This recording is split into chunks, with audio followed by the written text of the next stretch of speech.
Yung buhay po namin before, nung hindi pa ako sa V-Mobile, is napakasimple lang. Kasi po, nag-abroad po yung daddy ko. So, mga gastusin, nasusustentuhan naman.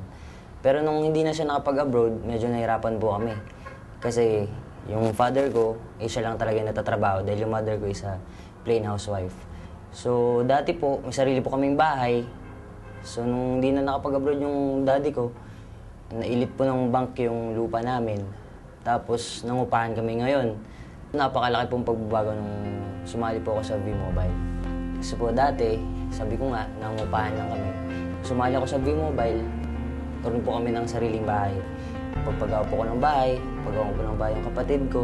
Dati, parang simpleng tao lang ako. So ngayon, mas marami na akong pinapangarap pa sa buhay. Tulad na lang ng makatulong sa iba, makatulong sa kapatid ko, siyempre sa family, sa mga friends, sa mga kamag-anakan. Kabili po ko ng sasakyan, paggawa ko po ng bahay yung mother ko, tsaka yung kapatid ko. Every Christmas, every New Year, nagsasama-sama po kami. Dati po kasi walay-walay kami. So napakalaki po talagang pagbabago. So tapos po, marami po akong napatunayan sa mga friend ko, naniwala sila sa akin, and then nag-join din sila sa V-Mobile. May papayo ko lang, maniwala sila sa business, at syempre maniwala sila sa sarili nila. Magkaroon sila ng determination, focus sa sarili, tsaka focus din sa business, tsaka pag-aralan nila mabuti yung business.